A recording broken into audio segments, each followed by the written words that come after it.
প্রিয় শিক্ষার্থীবৃন্দরা, Imran's math academy YouTube চ্যানেলের পক্ষ থেকে তোমাদের জানাই আন্তরিক শুভেচ্ছা ও অভিনন্দন। আজকে আমরা উচ্চতর গণিতের সমতুল্য ভেক্টর 12 অধ্যায়ের আমরা সিকিউ সমাধান করব।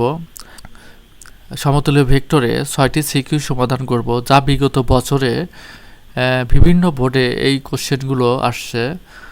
আমরা যদি এইগুলো প্র্যাকটিস করি তাহলে অতি সহজেই আমরা কমন পারবো।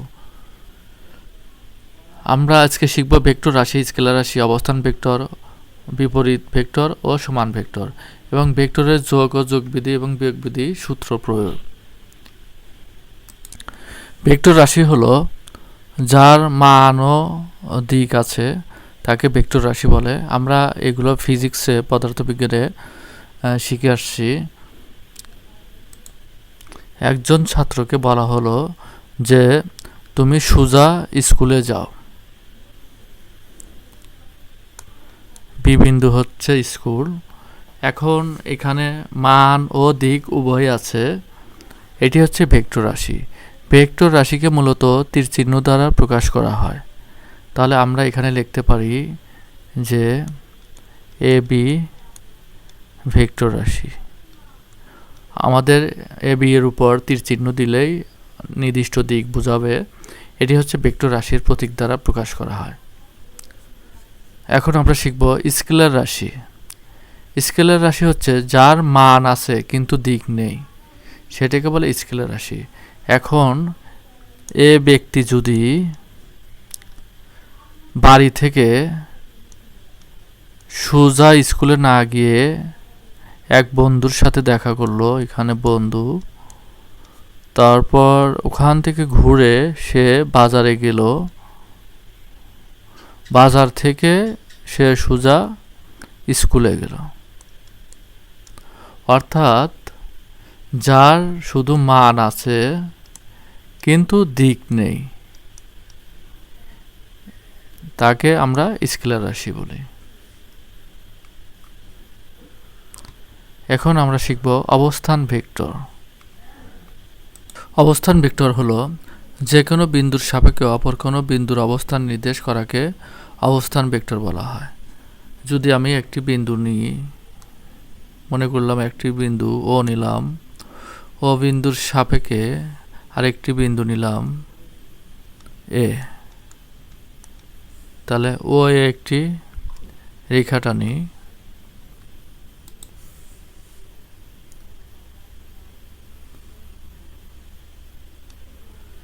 তাহলে এখানে ও যদি প্রসঙ্গ বিন্দু হয়, মানে আমাদের শুরু যে যাত্রা, ও প্রসঙ্গ বিন্দু, ও প্রসঙ্গ বিন্দু থেকে আমরা যাত্রা শুরু থেকে যদি গন্তব্য স্থান এ হয়, অর্থাৎ আমরা যে যাত্রা শুরু করি সেই যাত্রার উদ্দেশ্য হচ্ছে গন্তব্য স্থান। অর্থাৎ শাহজাদপুর থেকে আমি যাত্রা শুরু করলাম আর ঢাকা গিয়ে পৌঁছলাম। অর্থাৎ ও এর সাপেক্ষে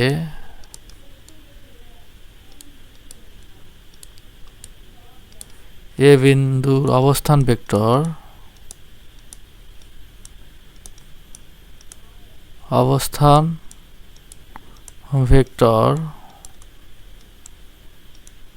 আমরা লিখতে পারি ও এ ভেক্টর, অর্থাৎ তীর চিহ্ন দিতে হবে এখানে ও এ ভেক্টর। এখন আমরা অবস্থান ভেক্টর ও এ ভেক্টরকে ধরতে পারি স্মল এ ভেক্টর।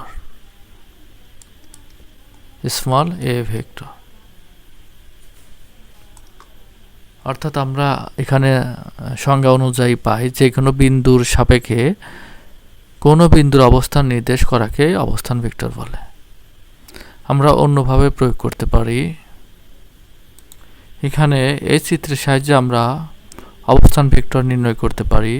এখানে ও এ দিক নির্দেশনা করতে হলে আমরা দিব তীর চিহ্ন ও এ, এটা অবস্থান ভেক্টর এ ধরব, ও বি অবস্থান ভেক্টর বি ধরব, ও সি অবস্থান ভেক্টর সি ধরব। তাহলে আমরা লিখতে পারি ও এর সাপেক্ষে এ বিন্দুর অবস্থান ভেক্টর ও এর সাপেক্ষে আগেরটার মতোই সাপেক্ষে এ বিন্দুর অবস্থান ভেক্টর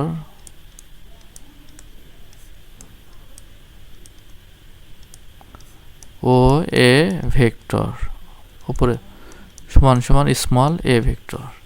আমরা যখন স্মল এ ভেক্টর লিখব তখন নিচে আমরা টান দিব, আর ক্যাপিটাল লিটারে লিখলে উপরে তীরচিহ্ন দিব। তাহলে ও বি অবস্থান ভেক্টর হবে ও এর সাপেক্ষে বি বিন্দুর অবস্থান vector O B vector equal to small B vector. O এর সাপেক্ষে সি এর বিন্দুর অবস্থান vector O C vector equal to small C vector. তাহলে মূলত আমাদের প্রসঙ্গ বিন্দু থেকে শুরু হবে এবং গন্তব্য স্থল থেকে আমাদের শেষ হবে। এইটি হচ্ছে অবস্থান ভেক্টর। তাহলে আমরা ত্রিভুজের সাহায্যে আমরা অবস্থান ভেক্টর কিভাবে নির্ণয় করব সেটা আমরা এখন দেখব। এখানে আমরা প্রসঙ্গ বিন্দু ধরব ও এ বি। আমাদের যাত্রাটা শুরু হচ্ছে ও বিন্দু থেকে। তাহলে আমরা ত্রিভুজের ক্ষেত্রে যখন ভেক্টর সাহায্যে প্রকাশ করব দিক নির্দেশনা, তখন ও এ একটি ভেক্টর চিহ্ন দিতে হবে, ও বি একটি ভেক্টর চিহ্ন দিতে হবে। অর্থাৎ প্রসঙ্গ বিন্দু থেকে আমরা দুই দিকে দিক নির্দেশনা করতে হবে। তাহলে ও এ একটা ভেক্টর, ও এ থেকে যাবে হচ্ছে এ বি ভেক্টর। আমরা ও এর পরের অক্ষরটি হচ্ছে এ, এর পরের অক্ষরটি হচ্ছে বি।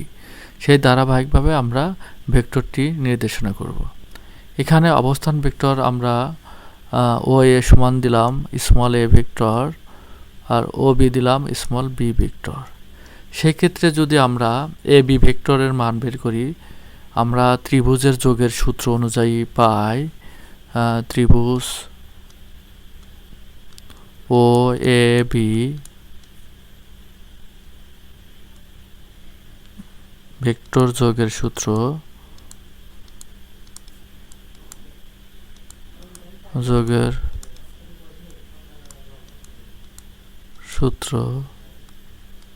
হতে পাই।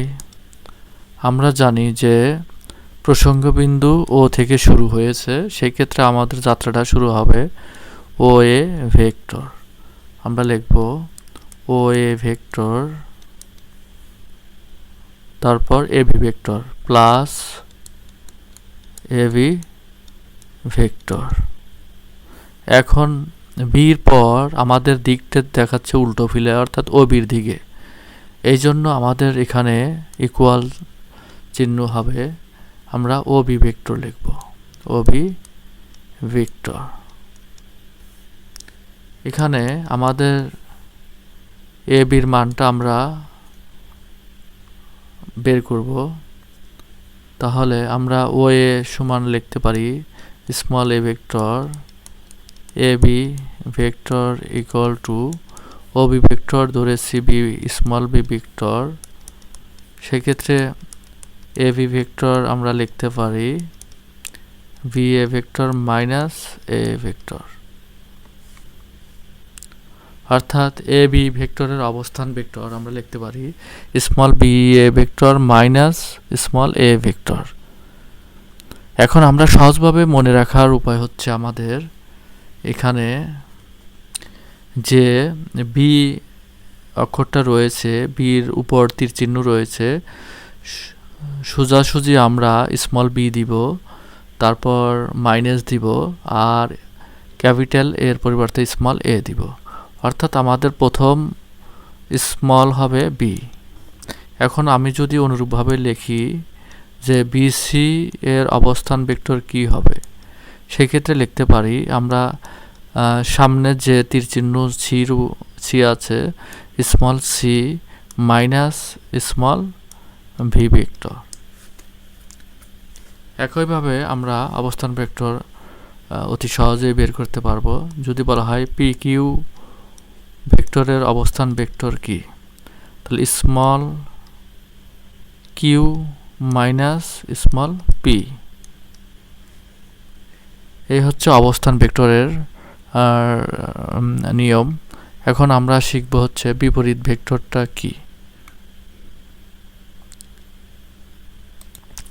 বিপরীত ভেক্টরটা হলো যদি একটি ভেক্টর এ বি ভেক্টর দেওয়া আছে, সেই ক্ষেত্রে বলা হলো এর বিপরীত ভেক্টর কত। আমরা জানি এর বিপরীত ভেক্টর করার জন্য আমাদের একটা সামনে মাইনাস চিহ্ন দিতে হবে, আর বি আগে আসবে, তারপর এ যাবে, অর্থাৎ বি এ ভেক্টর। এখন যদি বলা হয় বিসি এর বিপরীত ভেক্টর কত, সেক্ষেত্রে আমরা আমাদের সূত্রের মাইনাস সিটা আগে আসবে, তারপর বি, অর্থাৎ সিবি ভেক্টর। এখন তোমাকে যদি কোশ্চেন করা হয় মাইনাস এ বি ভেক্টর সমান কত, আমরা জানি সূত্রের মাইনাস আর এখন যে মাইনাস আছে সেটা লিখব, আর হচ্ছে বি এ ভেক্টর। তাহলে মাইনাস মাইনাসে plus B A vector,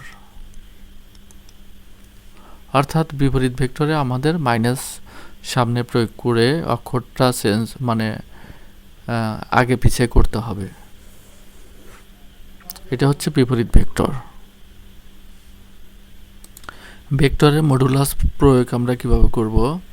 A B একটি ভেক্টরকে আমরা যদি ভেক্টর চিহ্ন উঠাইতে চাই, তাহলে আমরা মডুলাস প্রয়োগ করব। আমরা মডুলাস এ বি ভেক্টর মানে জানি শুধু এ বি। সেম একইভাবে আমরা করতে পারি বিসি ভেক্টরকে মডুলাস করলে আমরা পাবো অনলি বিসি, অর্থাৎ ভেক্টর চিহ্ন থাকবে না।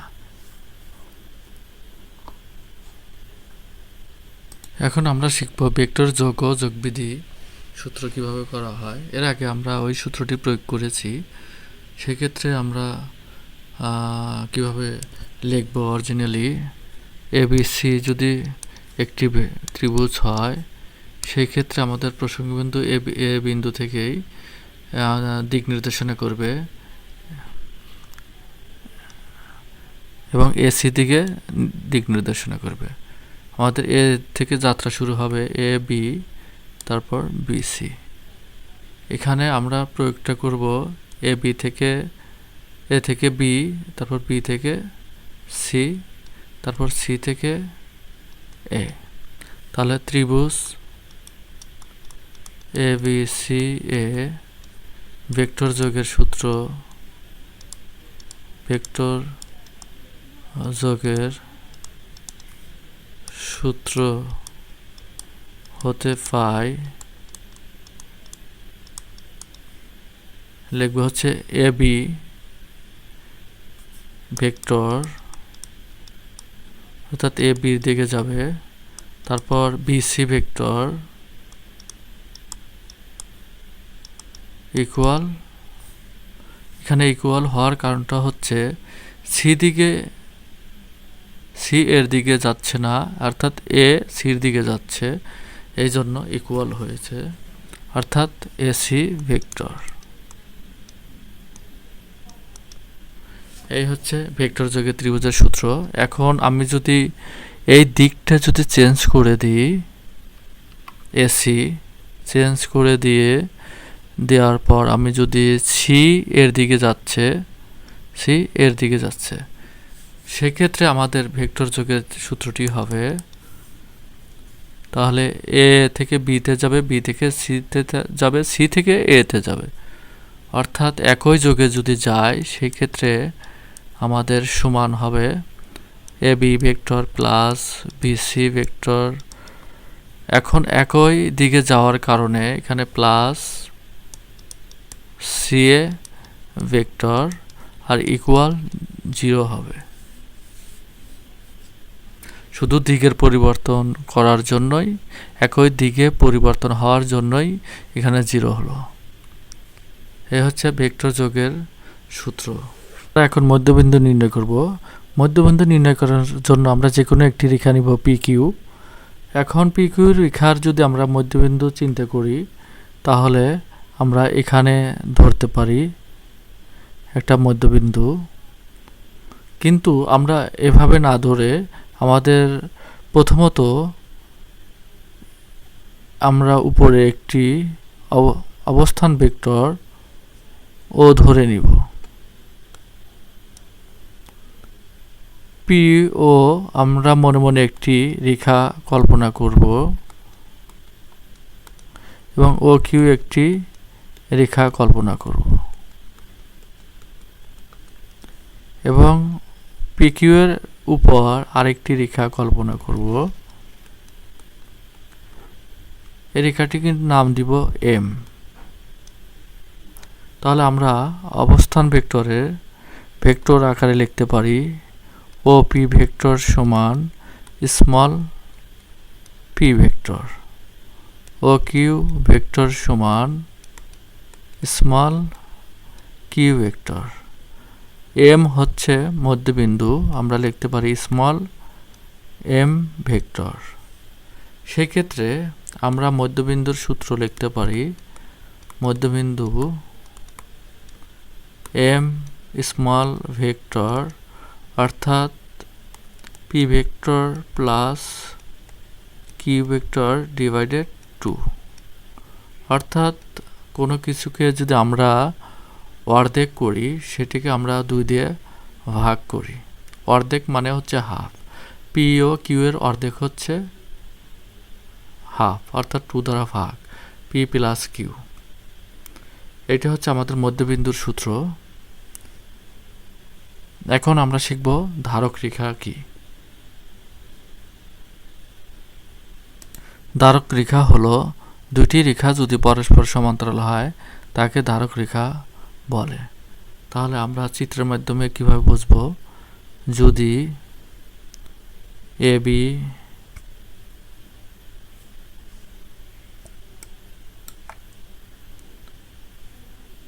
একটি রেখা এবং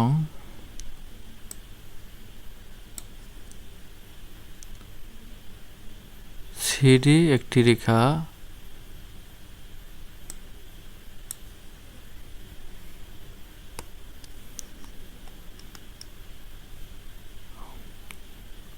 আরেকটি রেখা নেই, আমরা দেখতে পাচ্ছি যে এবি রেখাটা সোজা আমাদের এখানে অবস্থিত।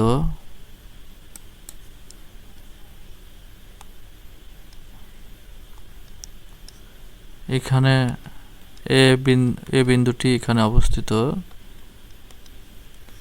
সেম ডি এখানে অবস্থিত, সি এখানে অবস্থিত। অর্থাৎ এদের দূরত্ব সমান হলে এদেরকে কি বলে? ধারক রেখা বলে। অর্থাৎ এ বি সমান্তরাল সিডি। দুটি রেখা যদি পরস্পর সমান্তরাল হয় তাকে আমরা ধারক রেখা বলি, আর যদি সমান্তরাল না হয় তাকে আমরা ধারক রেখা বলবো না। সেটা হতে পারে আমরা এই দুটি রেখা নিলাম, এই রেখার নাম দিলাম এ ভি আর এটা দিলাম সিডি। আমরা দেখতে পাচ্ছি যে এদের দূরত্ব সমান নয়। অর্থাৎ এ বি রেখাটা যদি সিডির উপর যদি বসায় তাহলে আমাদের রেখাটা এভাবে চলে যাবে। অর্থাৎ এ বি সমান সিডি সমান্তরাল না। এ বি সমান সিডি সমান্তরাল না, অর্থাৎ এটি একটি ধারক রেখা না। ধন্যবাদ, সবাই ভালো থাকবে। এই বেসিকগুলোর উপর ভিত্তি করে আমরা বাকি যে সিকিউ আছে সেগুলো আমরা সমাধান করব। তোমরা পার্ট বাই পার্ট দেখে নেবে। খোদা হাফেজ।